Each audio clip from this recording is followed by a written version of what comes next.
사랑은 교회에서 가장 많이 나누어지고 말씀이 되는 주제이지만은 어떤 면에서 볼 때 가장 소홀히 여겨지는 주제가 사랑이기도 합니다. 지금까지 살아오면서 제가 많은 분들이 이런 질문을 했습니다. 왜 나는 이웃을 내 몸처럼 사랑할 수 없습니까? 예배 잘 드리고 말씀을 날마다 읽는데 왜 내 삶이 이렇게 유치하고 무기력합니까? 이런 고민을 하는 분들이 많이 있습니다. 오늘 말씀을 통해서 이 문제에 대한 답을 좀 함께 살펴보도록 하겠습니다.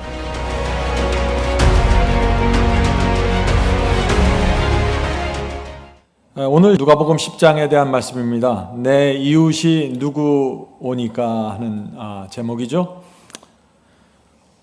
예수께서 말씀하신 이 사랑에 대해서 오늘 우리가 살펴보게 되겠습니다. 누가복음 10장 25절부터 27절 보겠습니다. 누가복음 10장 25절부터 27절. 어떤 율법사가 일어나 예수를 시험하여 가로되 선생님 내가 무엇을 하여야 영생을 얻으리까? 예수께서 이르시되 율법에 무엇이라 기록되었으며 네가 어떻게 읽느냐?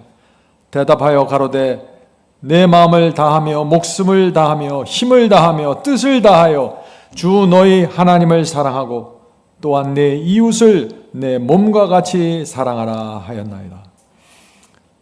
바리새인들도 율법사도 또 구약 성경도 다 사랑에 대해서 말하고 있었습니다. 구약 성경에는 사랑이 없고 신약 성경에만 사랑이 있다는 것은 잘못된 생각이죠. 그런데 오늘날 많은 분들이 이 말씀을 놓고서 또 항의를 합니다. 이런 항의를 합니다. 우리가 어떻게 그렇게 살 수 있습니까? 어떻게 우리가 마음을 다하며 목숨을 다하며 힘을 다하여 뜻을 다해 하나님을 사랑하고 이웃을 내 몸처럼 사랑할 수 있습니까? 그래서 오늘날 기독교회 안에 이런 사상이 가득 들어가 있는 것입니다. 율법을 지킬 수 없다, 사랑할 수 없다, 이런 말들이 너무나 쉽게 나오는 것입니다. 저는 그런 분들에게 좀 묻고 싶습니다. 정말 우리가 율법을 지킬 수 없다면 하나님께서 십계명을 왜 주셨습니까? 우리가 정말 사랑할 수 없다면 왜 주님께서 이웃을 내 몸처럼 사랑하라고 하셨습니까? 다 순종할 수 있으니까 주신 계명이죠. 그렇죠? 우리는 율법을 지킬 수 있다는 진리를 분명하게 선포해야 됩니다. 그러나 동시에 그 율법을 어떻게 지킬 수 있는지, 그 방법과 경험이 무엇인지 우리가 설명해야 되는 것이죠. 자, 누가복음 10장의 말씀을 계속해서 보겠습니다. 누가복음 10장 29절부터 37절까지 이어집니다. 예수께 여짜오되 그러면 내 이웃이 누구오니까? 지금 율법사가 예수님께 내 이웃이 그렇다면 누구입니까? 질문합니다. 왜 이웃을 물어봤을까요? 이 율법사가. 왜냐하면 유대인들의 이웃은 사마리아인이었고 이방인들이었습니다. 유대인들은, 이 율법사는 그 이방인들을, 사마리아인들을 전혀 사랑하지 않았죠. 사람 취급을 하지 않았습니다.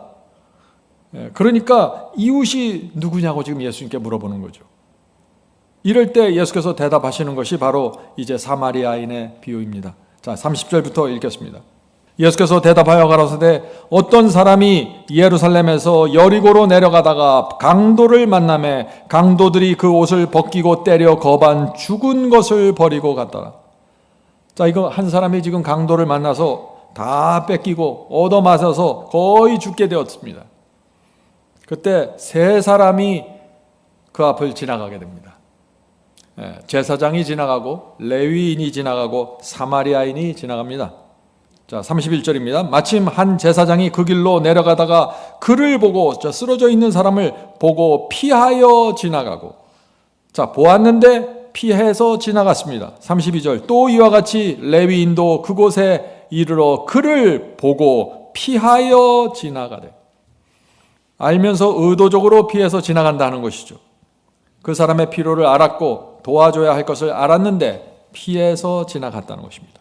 33절. 어떤 사마리아인은 여행하는 중 거기 이르러 그를 보고 불쌍히 여겨. 자, 이웃을 사랑하는 첫 번째 단계 뭐예요? 불쌍히 여기는 마음입니다. 사랑이 무엇입니까? 불쌍히 여기는 마음에서 시작되는 것입니다.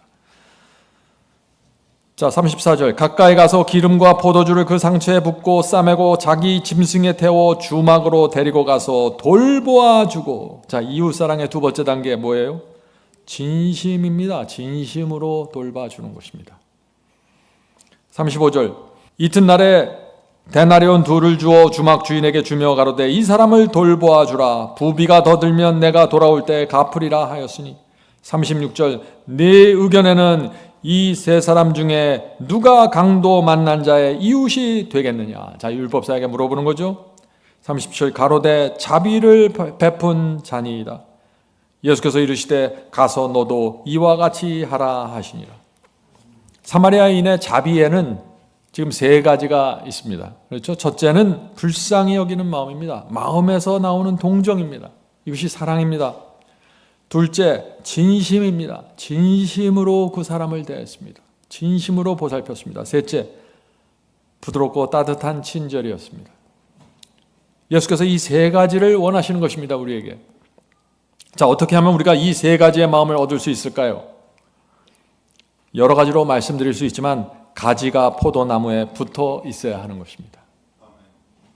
주님께 계속해서 붙어 있고 생명을 받아야 합니다. 그래야 우리의 태도와 우리의 심령이, 우리의 마음이 풍요로워지고 동정이 흘러나오고 나눠주고 싶고 베풀어주고 싶은 것입니다.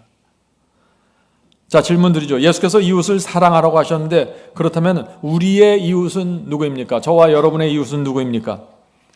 3가지로 이웃이 정의될 수 있습니다. The Desire of Ages 497페이지입니다. 우리의 이웃은 우리의 도움이 요구되는 바로 그 사람이다. 이웃이 누구예요? 도움이 필요되는 사람입니다. 내 남편이 도움이 필요하면 내 남편이 내 이웃이 되는 것입니다. 도움이 필요되는 사람입니다. 2번째, 원수에게 상처받아 죽게 된 영혼은 누구나 우리의 이웃이다. 사탄에게 공격을 받아서 영혼의 상처를 입은 사람들, 그들이 내 이웃이라는 것입니다. 그렇다면 우리가 누구를 도와줘야 되고 누구를 보살펴야 될지 이제 분명하게 나타나죠. 3번째, 하나님의 소유인 모든 사람은 다 우리의 이웃이다. 성도 여러분, 결국 우리 교회의 교우들이 나의 이웃입니다. 왜냐하면 이 공동체 안에 도움이 필요한 사람들이 있고 원수에게 상처받아서 죽게 된 영혼들이 매주마다 있기 때문입니다. 이 공동체 안에 있는 우리 교우들이 나의 이웃입니다. 우리가 이렇게 생각하면 이 교회에 나올 때 이웃을 사랑하기 위해서 나오겠죠. 이웃을 돕기 위해서 나오는 것입니다. 자, 질문을 드립니다. 10계명의 첫째부터 넷째까지는 하나님께 대한 사랑이고, 여러분들 아시죠? 10계명의 왼쪽 돌비에 있는 첫째부터 넷째까지는 하나님께 대한 사랑과 충성입니다. 5째부터 10째까지 오른쪽에 있는 돌비에는 사람에 대한 사랑입니다. 둘 중 어느 것이 더 크고 중요합니까? 그 왼쪽 돌비와 오른쪽 돌비에 있는 계명 중 어느 것이 더 크고 중요하냐 하는 질문이죠. 어느 것이 더 큽니까? 둘 다 중요한 것이죠. 같습니다. 이것을 많은 사람들이 놓칩니다. 자, 이 말씀 보세요. The Desire of Ages 503페이지입니다. 우리가 형제들에게 나타나는 정신이 곧 우리가 하나님께 대하여 어떤 정신을 나타내고 있는가를 선언하는 것이다. 하나님께 대하여 우리가 어떤 정신을 나타내고 있는가, 내가 형제들에게 나타나고 있는 정신을 보면 안다 하는 것입니다. 깊이 둘이 하나로 연결되어 있다는 것이죠. 마음속에 하나님께 대한 사랑이 있을 때만 이웃에 대한 사랑이 솟아난다. 10계명은 모두 중요하다 하는 것입니다. 첫째부터 넷째까지만 중요한 게 아니라 우상을 섬기지 말라, 안식일을 기억하여 거룩하게 지키라는 계명을 철저하게 지켜야 되는 것처럼 서로 사랑하라는 인간에 대한 사랑에 대한 계명도 반드시 지켜야 된다는 것입니다. 그런데 많은 분들이 우상을 섬기지 말라, 여호와 외 다른 신을 섬기지 말라 하는 이 계명은 철저하게 지킵니다. 이 계명은 어떤 감정이나 충동적으로 지키지 않아요. 아주 엄격하게 지킵니다. 그런데 서로 사랑하라 하는 이 사랑에 대한 계명은 어떻게 돼요? 이건 느낌대로 지킵니다. 내가 기분 내키는 대로 지켜요. 내 기분이 좋아지면 사랑하고 감정적으로 자꾸 그렇게 지키는 것입니다.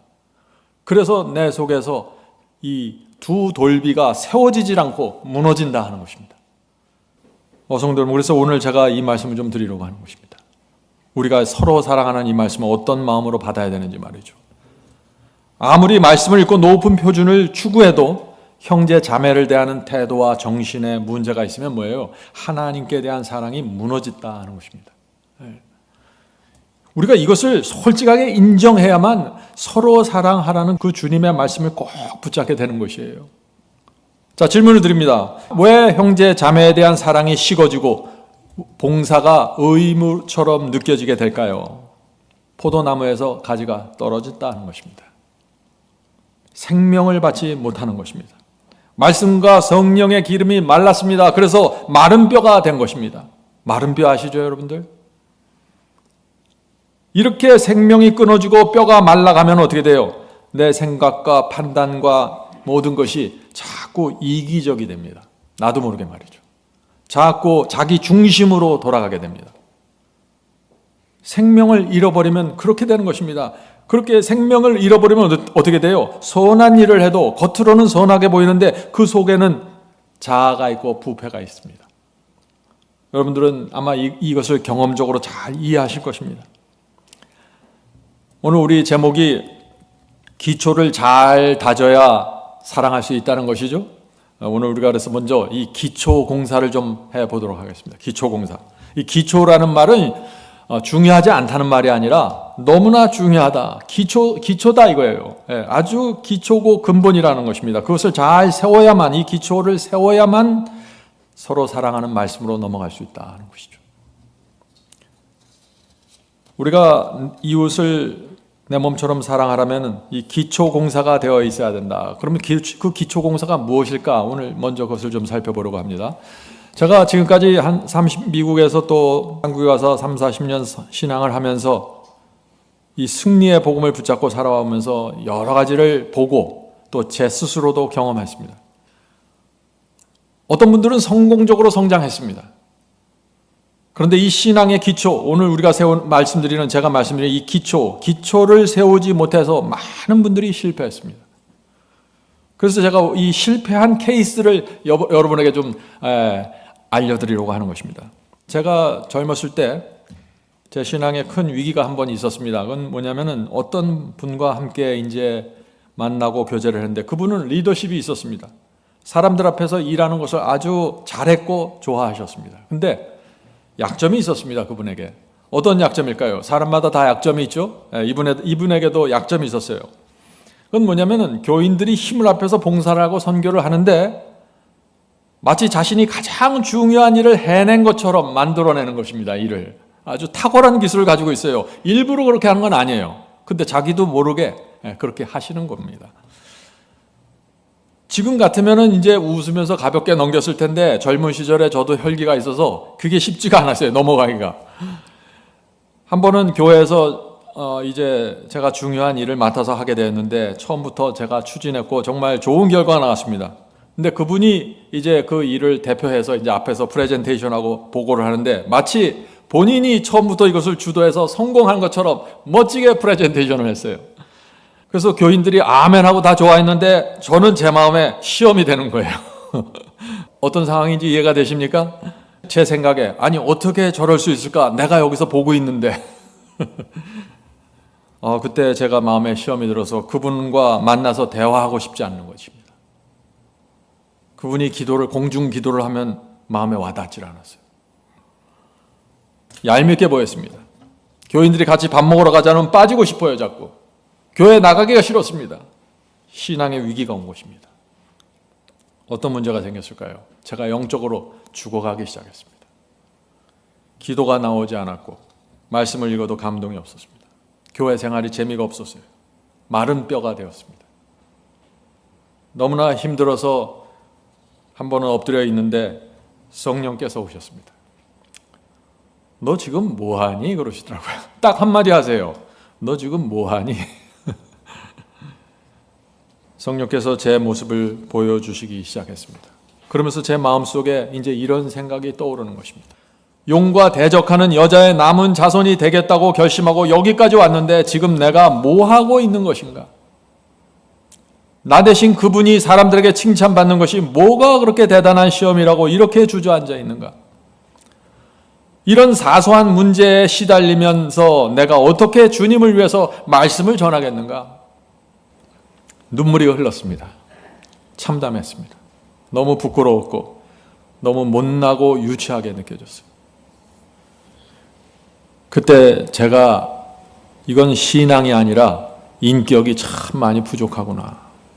제 기초공사가 너무나 취약하구나 하는 걸 깨달았습니다. 이웃을 내 몸처럼 사랑하기에는 내가 내 인격의 기초가 안 됐구나 한 걸 제가 깨달았어요.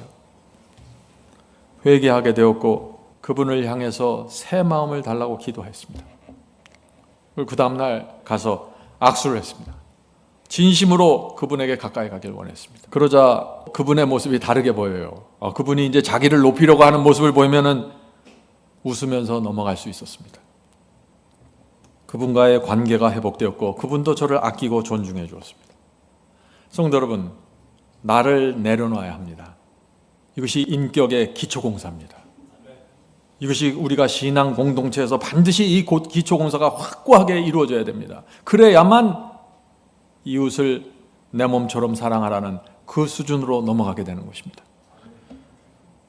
어떤 사람이 자기가 높아지려고 하고 자랑하려고 하고 막 높아지려고 할 때 끌어내리려고 하지 마세요. 그냥 내버려 두세요. 높아지도록. 그리고 여러분은 여러분의 길을 가십시오. 잘난 척하는 사람이 있으면 놔두세요. 그 사람을 끌어내리려고 하지 말고 여러분은 여러분의 길을 가십시오. 하나님께서 그 영혼을 인도하십니다.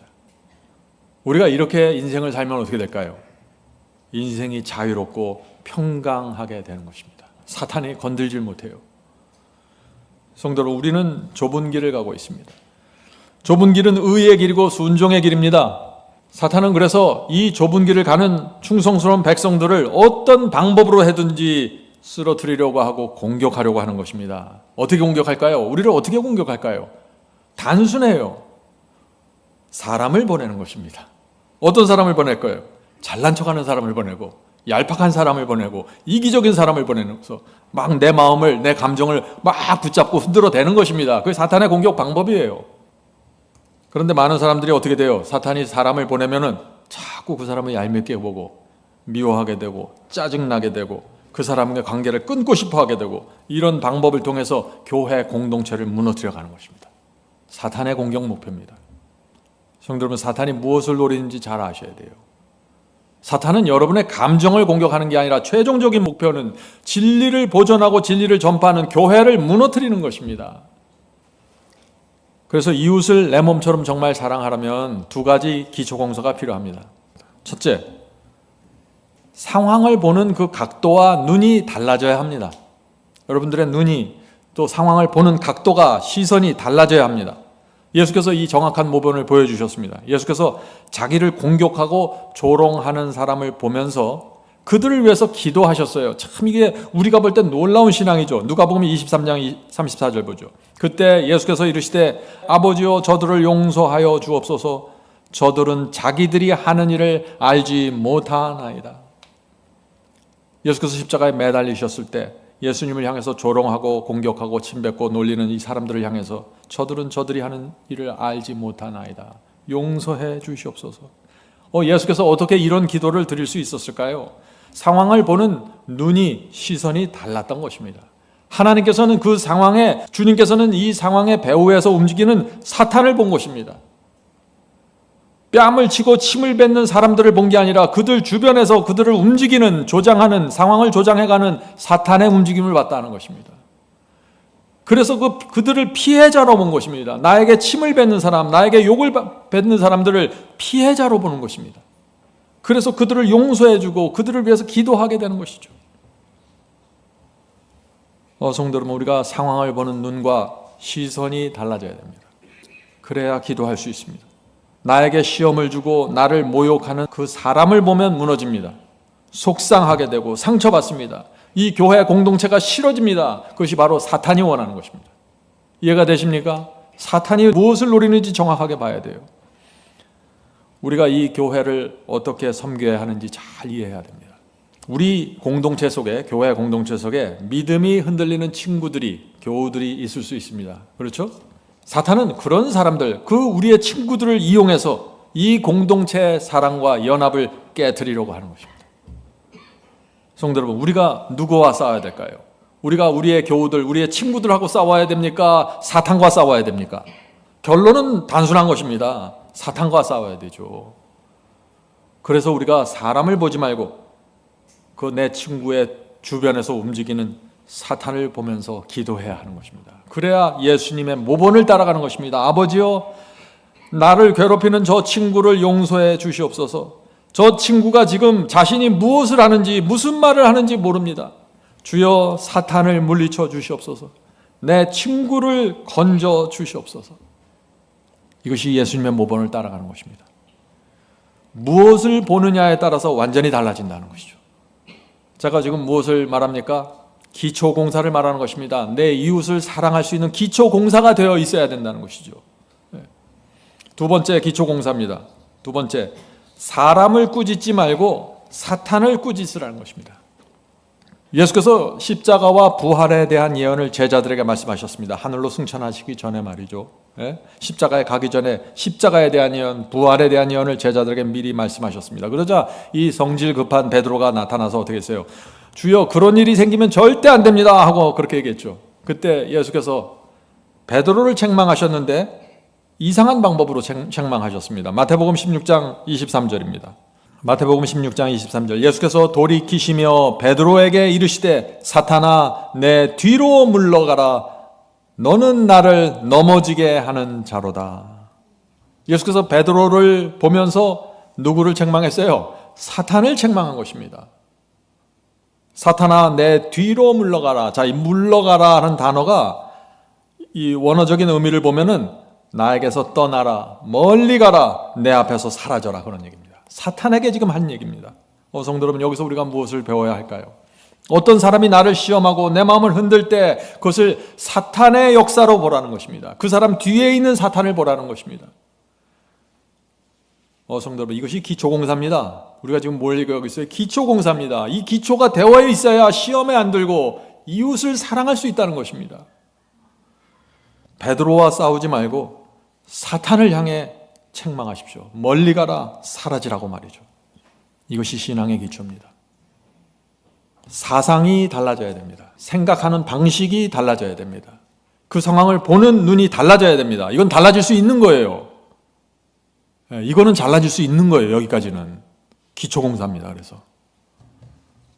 그래서 이 기초가 되어 있지 않으면은 이웃을 사랑할 수가 없어요. 왜? 자꾸 문제가 생깁니다. 자꾸 사탄에게 휘말리게 되고 계속해서 사람과 속상하고 사람과 다투게 되는 것입니다. 그래서 사람들이 내 이웃을 사랑하는 것이 가능합니까? 자꾸 이 질문을 하는 거예요. 기초공사가 안 됐기 때문에. 이렇게 되면 어떻게 돼요? 이 기초공사가 안 돼 있으면 어떻게 돼요? 결국 이 교회가 싫어지게 되고 멀어지게 되고 떠나게 되는 것입니다. 그것이 바로 사탄이 원하는 것입니다. 성도 여러분, 오늘 우리가 나누는 말씀이 중요합니까? 저는 개인적으로 정말 중요한 말씀이라고 생각합니다. 우리 인생에 이 말씀을 받아들이면 놀라운 전환점이 생길 수 있는 그런 말씀입니다. 본 설교의 후반부가 준비되어 있습니다. 댓글 상단에 설교 후반부 링크가 있으니 꼭 들어보시길 바랍니다. 실제적인 신앙의 기초공사가 무엇인지 배우실 수 있습니다.